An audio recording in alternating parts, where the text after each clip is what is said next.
right, welcome to the second of four. What was originally supposed to be the review session yesterday. Um, Ran into some problems during the break. I had to take an emergency visit to the hospital. More on that on Sunday. But we're back, and we're here to finish the rest of the reviews for the week. And up this time is Prehistoric Dude. Right, so help Dude rescue his tasty ham from hungry dinosaurs.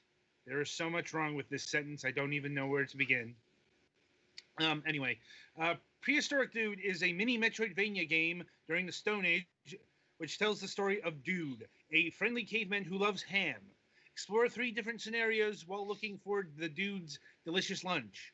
Face enemies, master obstacles, learn new skills, and make Dude even stronger. Go on an adventure to help him take back his lunch, which was stolen by a giant dinosaur. He will need to face many dangerous enemies while traveling through caves and forests, getting some tools and power-ups to assist him during his journey. So yeah, that's the basic setup here. You are a caveman dude who likes eating ham. You're a caveman dude whose name is also Dude, because yes, that's creativity. Yeah, yes. Even though I'm I'm trying to think if any ancestors to the modern day pig were existing. I think they should have. A ham is also like a physiological thing. Right, but the important thing is here, dinosaurs did not exist during caveman times, but that's never stopped video games before. Right. Mm-hmm. And well, there were prehistoric pigs. Yes. But they were like super terrifying, so... Well, it's also, I'm not sure if prehistoric man would be able to make ham specifically. Again, ham is part of a pig. It's right. It's a leg part. A thigh specifically. Yeah. But I'm talking about the curing methods. Honestly, there aren't enough pixels for me to tell whether that ham is cured or not. I guess the color kind of vaguely suggests it. Yeah. Anyway, we were given the Nintendo Switch version of this game, so it's over the Galaxy for the body of the review. I mean, I don't have a whole ton more to say than what was already in the thing. That it is mainly distinguished from other Ratalaika platformers in that it's not a platformer, it's a Metroidvania. It seems to be a fairly fully functional one. There are power-ups like a ledge grab, being able to go in water. Wouldn't be surprised if there's a double jump later on, but I didn't get super far. It's not a super long one, but it's also not like a 2-screen Metroidvania or whatever, because some of them are very compact. As is fairly common with Ratalaika, the control is a little bit iffy sometimes, could be tighter.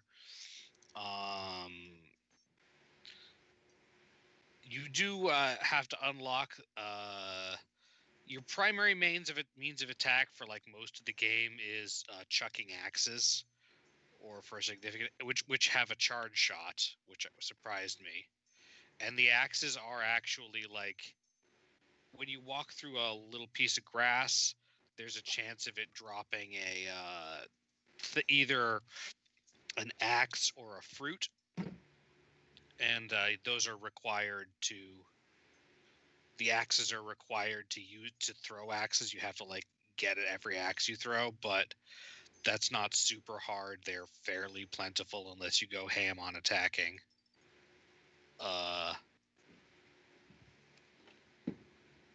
The music, the art style is a pretty simple pixel art style.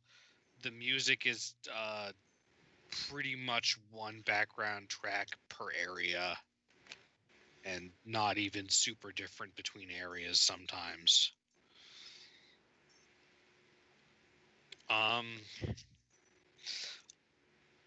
A lot of the things that are puzzles are really obvious / signposted rather than being more organic.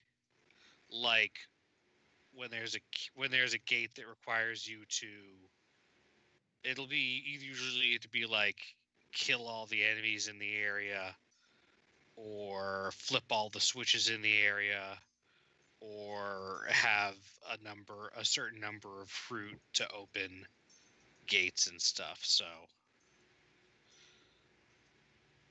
it's functional as a Metroidvania, but it's a very simple one. But fairly harmless. The music gets kind of repetitive. Controls aren't super precise, but you know. Mm-hmm.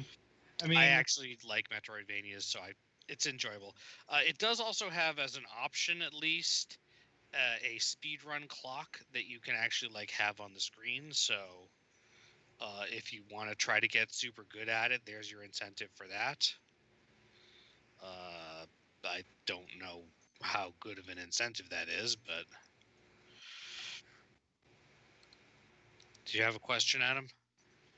no, it's just this review is taking a very familiar Redalikian Yeah. shape. Yeah, honestly, the main reason why I have anything different to say is that because it's a Metroidvania rather than just a level-based platformer. Mm. Which, I mean, it's nice and it's good that they've branched out a little. Well, I mean, And I do branching really, out's never been really the problem. Like they offer a range of products. It's just it's amazing how incredibly bland they end up being more times than not.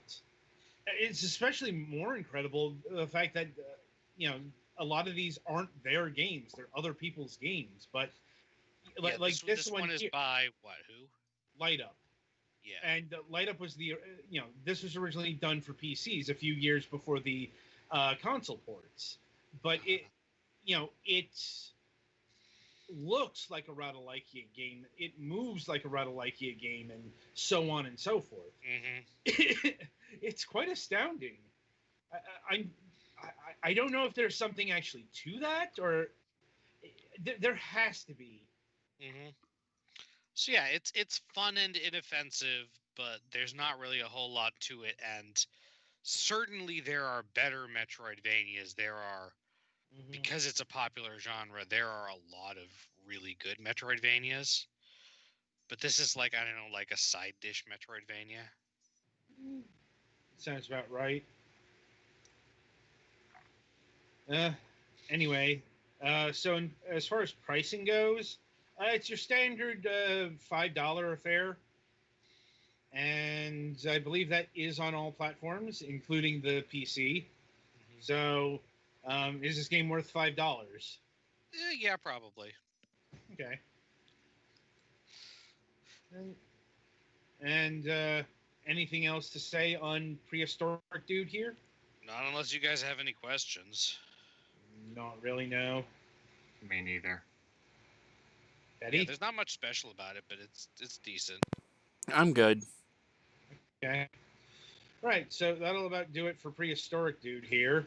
Be sure to tune in after the break as, well, Petty will be reviewing Roommates for the PlayStation 4.